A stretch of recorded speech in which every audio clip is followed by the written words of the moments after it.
नमस्कार दोस्तों, बाजार हाट न्यूज़ चैनल के एक नए एपिसोड में आप लोगों का बहुत बहुत स्वागत है।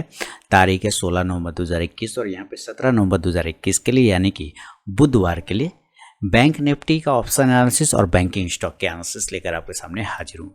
तो सबसे पहले हम लोग बैंक निफ्टी को देखेंगे। देखिए, बैंक निफ्टी ने आज जो है इसमें कहीं भी कोई कहने में दिक्कत वाली बात नहीं कि क्लोजिंग जो हुआ है बहुत ही ख़राब क्लोजिंग हुआ है, बेकार क्लोजिंग हुआ है। और कल वाला अगर वीडियो आपने देखा होगा तो मैंने कहा था कि 38,300 तक हम सेफ हैं, उसके बाद हम ख़राब हो जाएंगे। पहला ख़राब का जोन कब आएगा? जब वो 38,500 को ब्रेक करेगा, देन उसको होल्ड पकड़ेगा 38,300, यानी यहाँ तक हम बचे हुए हैं। बचे हुए नहीं मतलब डेंजर जोन में आ चुके हैं और इसके नीचे निकलने के बाद अब हम ख़राब हो सके हैं। यानी कि अगर ये कहा जाए कि कल अगर ये आपको 38,000 के लेवल पे बैंक निफ्टी दिखे यहाँ से 300 पॉइंट, तो कोई दिक्कत वाली बात नहीं है कि कल ये गैप डाउन ओपनिंग करके कहीं ना कहीं ये 300 पॉइंट को टच कर सकता है। पहला कंडीशन ये हो सकता है।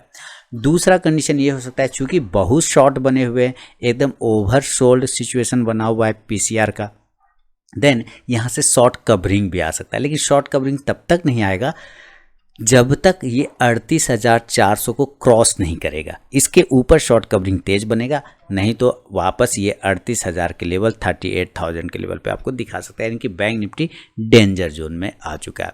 तो ये फिलहाल तो चार्ट की बात हो गई। आज शुरू से ही ओपन से ही प्रेशर हुआ था। इसको देखिए 38,710 पे ओपनिंग हुआ है और उसके बाद से ज़्यादा ऊपर नहीं जा पाया, मात्र 14 पॉइंट ऊपर गया, 38,724 का हाई लगाया और वहाँ से देखिए इसने जो लो लगाया तो 500 पॉइंट नीचे आके लो लगाया 211। क्लोजिंग 100 पॉइंट ऊपर कर रहा है 38,300 के आसपास में, लेकिन 38,500 के नीचे, जो कि एक डेंजर जोन का सिग्नल दे चुका है। तो यानी कि 300 पॉइंट का और गिरावट अगर आपको यहाँ से मिल जाए और ये 38,000 पर राउंड नंबर के साइकोलॉजिकल लेवल पर चला जाए तो कोई बड़ी बात नहीं है, क्योंकि उस जोन पर ये दस्तक दे रहा है, एंट्री देने की कोशिश कर रहा है। तो इस चीज़ को ध्यान में आप रखेंगे। फिलहाल ऑप्शन डेटा आपके सामने क्या बन रहा है ये मैं आपके सामने लेकर आ रहा हूँ और चलते हैं ऑप्शन चेन के एनालिसिस करेंगे और देखेंगे कि ऑप्शन चेन पर क्या सिचुएशन आ रहा है। तो बैंक निफ्टी का ऑप्शन चेन डेटा यहाँ पे लगाने की कोशिश कर रहे हैं। आज सारा का सारा इंडेक्स अगर ऑटो को छोड़ दे तो लगभग सारा नेगेटिव में था। तो हमारी क्लोजिंग 38,307 पर है, तो इसका मतलब हम एट द मनी 38,300 के पास में बैठेंगे। रजिस्टेंस देखें तो आप ऊपर में काफ़ी रजिस्टेंस बनता चला जा रहा है। सपोर्ट देखें तो सपोर्ट टूटता जा रहा है। 38,300 की बात करें तो यहाँ पे 3,63,000 के आसपास में कॉल राइटर है और यहाँ पे पुट राइटर 6,17,000। तो आप देख रहे हैं कि यहाँ पे पुट तो ज़्यादा है, 38,300 पे पुट है, यानी कि 3 लाख का डिफरेंस, यानी कि एक सपोर्ट तो बना रहा है 38,300, लेकिन ये उतना मजबूत सपोर्ट नहीं। रीज़न कि हम बिल्कुल 300 के पास में क्लोज कर रहे हैं ना, इसलिए उतना मजबूत नहीं है। अगर टूटेगा तो वहाँ से 300 पॉइंट नीचे गिरा देगा। लेकिन पहला सपोर्ट जो बन रहा है डेटा के हिसाब से, चार्ट के हिसाब से, यही लेवल जो मैंने कल भी आपको ये बताए थे कि हम 38,300 तक सेफ हैं, उसके नीचे तेज़ गिरावट हो सकती है। तो अभी देखिए 400 पॉइंट नीचे आया तो 38,300 को होल्ड कर चुका है। अब 38,400 पे अगर हम बात करें तो 7,28,000 के आसपास में कॉल राइटर बैठा हुआ है। पुट राइटर देखते हैं तो 5,90,000 है। इसका मतलब है कि 2 लाख के डिफरेंस के आसपास में बैठा हुआ है। तो पहला जो अब ऊपर की साइड में जो रेजिस्टेंस बनेगा वो जो मैंने कहा 38,400, जिसके ऊपर जाने पे शॉर्ट कवरिंग आएगा, उसके पहले नहीं आएगा। 38,500 अब बड़ा रेजिस्टेंस इसका निकल के सामने आएगा। रीज़न, पहले ये सपोर्ट का काम कर रहा था और यहीं पर देखिए 25 लाख के आसपास में कॉल राइटर बैठा हुआ है और इसके मुकाबले पुट देखें तो मात्र 15,60,000। तो हम 38,500 का भी एक रेजिस्टेंस ले रहे हैं। इसलिए मैं आपको ज़्यादा लंबे टारगेट नहीं दे रहा था कि नज़दीक के 3 से 4 टारगेट काफ़ी हैं। ऊपर उतना ज़्यादा गैप नहीं है, हमारे पास स्पेस नहीं है कि आपको लेके ऊपर सीधे चला जाए। अब ये 38,600 का मुकाबला क्या है यहाँ पे देखते हैं मामला। तो 38,600 पे बात है 9,10,000 का कॉल राइटर, पुट राइटर मात्र 2,50,000 के आसपास में आ रहा है। तो 38,600 की बात कर लेते हैं। बहुत ज़्यादा हुआ, बहुत अच्छा हुआ। तो जो आज का ओपनिंग प्राइस है 38,700, हम उसको लास्ट लेके चलते हैं जहाँ पे 10,50,000 के आसपास में कॉल राइटर बैठा हुआ है और पुट राइटर मात्र 4 लाख के आसपास में। तो बहुत ही ख़राब रेशियो है पुट का। तो हम 38,700 तक एक रजिस्टेंस पकड़ लेते। फिलहाल यही रजिस्टेंस मैं पकड़ूंगा, 38,400, 500, 600 और 700, क्योंकि 700 से आज ओपन होकर हम गिरे हैं। उसके बाद 38,800 बड़ा रजिस्टेंस बनेगा, लेकिन मैं फिलहाल 38,700 तक ही देख रहा हूँ। अब हम सपोर्ट ढूंढते हैं। सपोर्ट पे क्या हो रहा है, तो ऊपर की साइड में अगर हम सपोर्ट एरिया ढूंढते हैं तो यहाँ देखें 38,300 पहला हमारा सपोर्ट बन रहा है, इसमें कोई दो राय नहीं है। लेकिन उसके बाद हम 38,200 पे देखते हैं तो क्या पा रहे हैं कि 5,98,000 लगभग 6 लाख के आसपास में पुट राइटर है और कॉल राइटर मात्र 1,82,000 है। यानी आप कह सकते हैं कि 38,300 को अगर तोड़ेगा तो ये 38,200 उसको रोक लेगा। लेकिन मैं अगेन बोल रहा हूँ कि 38,300 टूटने के बाद आपको तेज़ गिरावट फेंकेगा नीचे की साइड में, जो राउंड नंबर के आसपास में ला सकता है, यानी 38,000 तक। तो 38,100 पे भी बात करें तो 3,68,000 के आसपास में पुट राइटर है, कॉल राइटर 85,000 है। तो यहाँ पे एक अच्छा सपोर्ट 38,100।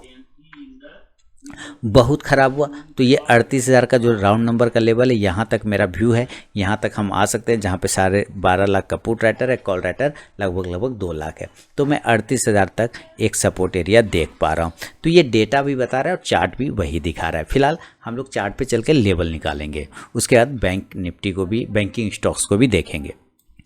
तो देखिए ये डेटा नोट कर दिया है। अब देखते हैं बाय और सेल कहाँ पे कर सकते हैं। देखिए जिस जगह पे बैंक निफ्टी क्लोजिंग कर रहा है ये बहुत ही खतरनाक जोन है, इसलिए मैं आपको बताता हूँ अगर आपको बाय करना हो तो आप 38,350 के ऊपर करिए। अगर आप एग्रेसिव ट्रेडर हैं तो 38,350 के ऊपर करेंगे बाय साइड। अगर ये ओपन होता है नॉर्मल कंडीशन मतलब जहाँ पे क्लोज हुआ है उसी के आसपास अगर ओपन होता है तो 38,350 के ऊपर बाय करेंगे। अगर if you are a safe trader, अगर आप सेफ ट्रेडर हैं तो आप शॉर्ट कवरिंग का इंतजार करिए जो कि 38,400 के ऊपर बनेगा। इसके ऊपर जब निकले तो बाय करिए। इन दोनों ही कंडीशन में जो टारगेट खुलेंगे आपके लिए, वो खुलेगा टारगेट 38,500 से लेके बहुत ज़्यादा हुआ तो 38,700 तक, जो कि आज का ओपनिंग प्राइस भी था और आज का हाई प्राइस भी था। यहाँ तक ये आ सकता है। इस हिसाब से आप यहाँ से कॉल ऑप्शन को यानी CE को बाय करके चल सकते हैं और CE आप 38,400 का भी ले सकते हैं और 38,500 का भी CE लेके चल सकते हैं कॉल ऑप्शन। इंडेक्स ऊपर चलेगा तो ये कॉल ऑप्शन भी आपको प्रॉफिट देगा। लेकिन अगर ये ऊपर नहीं जाके नीचे आता है सेलिंग के लिए तो मैं तो तैयार हूँ। आपको पहले ही बोल रहा हूँ ये डेंजर जोन पे 38,300 के नीचे ज़रा सा भी ये निकला, होल्ड नहीं कर पाया तो हम 38,300 यानी 275, 260 इसके नीचे हम लोग सेल करेंगे। अगर इसके नीचे गिरता है तो, और टारगेट क्या खुलेगा यहाँ 38,200 से लेके फिर 38,000 तक के टारगेट, 38,000 तक का टारगेट दिखा सकता है। इसके हिसाब से फिर आपको पुट ऑप्शन को बाय करना होगा। और कौन सा पुट ऑप्शन रहेगा, तो 38,200 के स्ट्राइक प्राइस का पुट ऑप्शन बाय करके चल सकते हैं। इंडेक्स नीचे तो ये पुट ऑप्शन ऊपर जाके प्रॉफिट देगा। ये हुआ एक नॉर्मल सिनेरियो में। लेकिन चूँकि मार्केट है, रात भर में कुछ भी हो सकता है कि ये कल गैप अप खुल जाए, तो हम गैप अप के सिनेरियो पे भी समझेंगे। तो गैप अप कहाँ खुल सकता है, देखिए 38,300 पे तो ओपन हुआ है, आज का हाई क्या है 38,700 है। लेकिन आपको ये पता होना चाहिए कि इसका साइकोलॉजिकल लेवल का जो रेजिस्टेंस है वो आता है 38,500, कितना आता है 38,500, ये एक एरिया आता है। अब ये इसका रेजिस्टेंस एरिया बन चुका है। ये क्या बन चुका है, रेजिस्टेंस। बहुत अच्छा होगा तो 38,600 पे ओपन होगा। हम तब तक अब पॉजिटिव नहीं होंगे जब तक 38,700 के ऊपर क्लोज नहीं करेंगे। यानी ये दोनों एरिया के आसपास अगर ये ओपन होता है डायरेक्ट तो हम यहाँ पे फिर से सेल ही पोजीशन करेंगे, यानी कि सेल ऑन राइज। ऊपर जाने पर हम सेल करेंगे। नीचे की साइड में टारगेट जो खुलेगा वो 38,400 से लेके बहुत हुआ तो 38,300 और 38,200 तक के टारगेट देखने को आपको मिल सकता है। फिर आप यहाँ से पुट ऑप्शन को बाय कर सकते हैं। इसके जगह पे कौन सा पुट ऑप्शन रहेगा, तो 38,500 के स्ट्राइक प्राइस का आप ले सकते हैं, 38,400 के भी स्ट्राइक प्राइस का पुट ऑप्शन बाय करके चल सकते हैं। इंडेक्स नीचे तो ये पुट ऑप्शन ऊपर जाके प्रॉफिट देगा। लेकिन अगर ये गैप अप नहीं खुला और गैप डाउन हो गया तब क्या करेंगे, तो उस कंडीशन में भी लेवल बदल जाएगा। गैप डाउन अगर होता है तो मैंने जो कल आपको लेवल दिए थे, क्या लेवल मार्केट ने रिस्पेक्ट किया, क्या मार्केट ने उस तरह का बिहेव किया, आप मुझे ज़रूर बताएं। और अगर नए सब्सक्राइबर हैं तो चैनल को ज़रूर सब्सक्राइब करें और टेलीग्राम चैनल अगर ज्वाइन नहीं किया तो जरूर ज्वाइन करें लाइव मार्केट में कॉल प्राप्त करने के लिए। तो देखिए गैप डाउन, अगर ये गैप डाउन होता है तो मेरे लिए एक ही लेवल आता है, वो है 38,000 का। हम इसके पास अगर गैप डाउन ओपन होते हैं तो ये बहुत ही बढ़िया आपका बाय जोन होगा। बाय करना 38,000 के आसपास में और टारगेट ऊपर की साइड में खुलेगा 38,100 से लेके 38,400 तक का टारगेट देखने को मिल सकता है, 31,100 से 38,400 तक। तो इस हिसाब से फिर आपको यहाँ से कॉल ऑप्शन को बाय करके चलना होगा। कौन सा कॉल ऑप्शन रहेगा? तो 38,100 के 38,100 का स्ट्राइक प्राइस का कॉल ऑप्शन आप बाय करके चल सकते हैं। इंडेक्स ऊपर तो ये कॉल ऑप्शन ऊपर जाके प्रॉफिट देगा। तो ये कुछ सिनेरियो आपको मैंने गैप अप और गैप डाउन में समझा दिए, नॉर्मल में भी बता दिया। इंडिकेटर मैंने कल भी बताया था कि MACD अभी भी ये काफ़ी बियरिश है और अपना सिग्नल लाइन से दूर होने की कोशिश कर रहा है, यानी ये आपको अभी निगेटिव जोन में दिखा सकता है। कल मैंने ये क्लियरली आपको बताया था। RSI भी बिल्कुल देखिए एकदम निगेटिव जोन में आ रहा है, लोअर लो बनाते हुए नीचे चला आ रहा है। तो इस तरह से क्या दिख रहा है, ये दोनों ही इंडिकेटर अभी निगेटिव हमें सिग्नल देने की कोशिश कर रहा है। आपको सबसे अच्छा फॉलो करने की क्या ज़रूरत है? आप लोगों को 15 मिनट का टाइम फ्रेम, 15-15 मिनट का टाइम फ्रेम को फॉलो करिए। तो मैंने क्या बोला था कि इस ट्रेंड लाइन के ऊपर, ये देखिए जो कल मैंने आपको बताया, तो वो ट्रेंड लाइन अभी भी ड्रॉ किया हुआ है। मैंने साफ ये ड्रॉ आपके सामने किया था और यही चीज़ मैंने बोला था कि अगर हम इसके नीचे आते हैं 38,600 के नीचे, 38,600 के नीचे अगर हम आते हैं तो हम कमज़ोर हो जाएंगे। ये बात मैंने कल क्लियरली आपको यहाँ पे बताया था। और उसके बाद मैंने इस तरह से भी लाइन ड्रॉ किया था कि 38,400 तक लेके आपको आ सकता है, जो कि इसका लोअर पॉइंट है, और 38,300 तक भी ला सकता है। आप कल वाला वीडियो जाकर देख लीजिए, तो बिल्कुल वही चीज़ें हुआ, मार्केट ने वैसे ही बिहेव किया। अब देखिए, अब ये ट्रेंड लाइन ने तो अपना काम कर दिया, इसका काम फिनिश हो गया। अब 15 मिनट के टाइम फ्रेम में कुछ और दिख रहा है। क्या दिख रहा है कि हमें यहाँ से इस ट्रेंड लाइन को अब इस तरह से घुमा के रखना पड़ेगा, तब पता चलेगा। क्योंकि ये देखेंगे ऊपर से भी एक ट्रेंड लाइन का रेजिस्टेंस ले रहा है, ध्यान से देखें, है ना, यहाँ पे देखिए ट्रेंड लाइन। अब उसी तरह से यहाँ से यहाँ देखिए, ये एक प्राइस चैनल के अंदर में ट्रेड हो रहा है, ठीक है। अब ये प्राइस चैनल ही इसके लिए सबसे बड़ा सपोर्ट और रेजिस्टेंस का काम करेगा। अगर इसको ऊपर जाना है तो 38,500 या 400 के ऊपर सबसे पहले तो आना होगा, 450 के ऊपर आना होगा। 38,450 से 38,500 के ऊपर आना होगा, तभी ये बाय साइड में जा सकता है। अगर ये नीचे के एरिया को ब्रेक कर गया, ये 38,200 वाला एरिया अगर ब्रेक हो जाता है, जो कि लोअर लेवल है, तो ये भी 38,000 तक आराम से गिरा देगा। ये 200 पॉइंट यहाँ से माइनस करके आपको दे देगा। तो ये लेवल को ध्यान में रखना है। लेकिन अगर इसके ऊपर सस्टेन करता है तो ये फिर ये डायरेक्ट यहाँ तक आने की कोशिश करेगा। इस तरह से 38,600, 38,700, 800 तक भी आ सकता है। तो ये ध्यान रखना है आपको बैंक निफ्टी पर। अब चलेंगे हम लोग ज़रा बैंकिंग स्टॉक्स की तरफ में दोस्तों, और देखेंगे कौन सा बैंकिंग स्टॉक किस लेवल पर खड़ा है। देखिए, बैंकिंग स्टॉक्स में सबसे पहले हम लोग AU स्मॉल फाइनेंस बैंक से स्टार्ट करेंगे। तो चलते हैं हम लोग ज़रा बैंकिंग स्टॉक का वॉच लिस्ट। तो देखिए, सारे बैंक निफ्टी निगेटिव, लेकिन ये स्टॉक पॉजिटिव था, AU स्मॉल फाइनेंस बैंक, है ना। 1250 का रेजिस्टेंस एरिया अभी भी वैलिड है इसके लिए। 1250 से 55 के ऊपर निकलेगा तो आपको ये 1300 के target AU small finance bank दिखाएगा। एक्सिस बैंक इसी कंडीशन में, ये बैंक निफ्टी के साथ नीचे आ रहा है, तो अभी भी इसके पास नीचे का लेवल खुला हुआ है, जो कि 700 रुपये का आ रहा है। अगर ये कल अपने लोअर लेवल 720 को ब्रेक करता है तो 710 से 700 तक का टारगेट दिखा देगा। बंधन बैंक कल लगभग कॉस्ट टू कॉस्ट क्लोज हुआ है, ऊपर के ही लेवल पे क्लोज हुआ है। 300 अच्छा है, 320 के ऊपर कल अगर निकलता है तो 330 का टारगेट देगा। नीचे 310 का इंपॉर्टेंट सपोर्ट है, जब तक इसके ऊपर खड़ा है तो टेंशन वाली बात नहीं है। बैंक ऑफ बड़ौदा बहुत ही क्रूशल जोन है। देखिए, ये ट्रेंड लाइन पे अगर खड़ा आ गया बैंक ऑफ बड़ौदा, अगर ये ट्रेंड लाइन को ब्रेक कर गया नीचे की साइड में, यानी 95 को, तो ये डायरेक्ट 90 तक गिरने के चांस बनाएगा। बैंक ऑफ इंडिया नीचे की साइड में एक सपोर्ट है और इस सपोर्ट के पास अपने आप को होल्ड कर रहा है। तो अगर 59 के नीचे निकले तो सेल करेंगे 57 के लिए।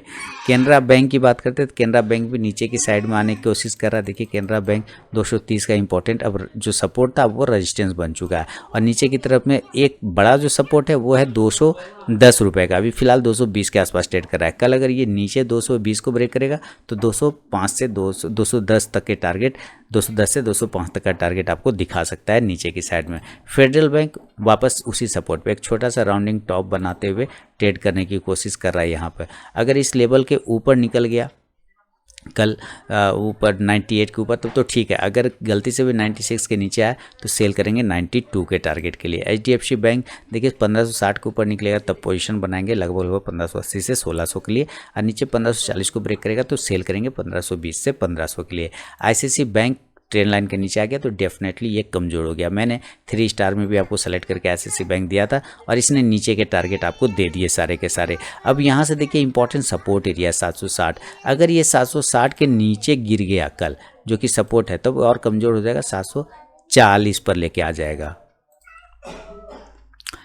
ICICI बैंक के बाद IDFC फर्स्ट बैंक की बात करें तो देखिए ये भी बाय ऑन डिप है, इसमें तो कोई ऐसे दिक्कत वाली बात नहीं है।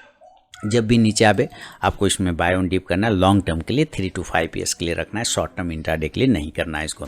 इंडियन बैंक ये अभी वापस से अपनी इंपॉर्टेंट सपोर्ट एरिया 157 से 158 के पास आने की कोशिश कर रहा है, इसको आने देते हैं। जैसे ये पीछे बार बाउंस हुआ था ऊपर की साइड में, देन दोबारा बाउंस होगा तो इसी एरिया से बाउंस होगा 157 से 158 के पास। इंडसइंड बैंक देखिए, इसको भी मैंने इंटरडे में आप लोगों को सेल साइड में दिया हुआ था, इसने भी अच्छे खासे मूवमेंट आपको दिखाया। 1035 के नीचे इसको सेल करना था, 1036 के नीचे। और जो लाइव सेशन में ज्वाइन हुआ तो उन लोगों को भी मैंने बोला था कि 1036 के नीचे इसको सेल करना है। देखिए 1020 तक चला आया।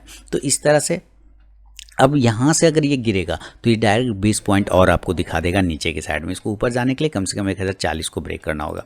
कोटक महिंद्रा बैंक की बात करें तो अप साइड में एक ट्रेंड लाइन का छोटा सा रेजिस्टेंस है। देखिए बैंकिंग सेक्टर में जो अभी गिरावट है उसमें एक यही स्टॉक है जो अपने आप को थोड़ा सा जान बचा कर रखा है। अप साइड में अगर 2110 को दोबारा ब्रेक करे तो आपको 2150 के टारगेट और नीचे एक सपोर्ट एरिया है 2050 का, उसके नीचे आने पर खराब हो जाएगा। PNB बाय ऑन डिप करके चलना है, नीचे आवे तब बाय का पोजिशन बनाएंगे।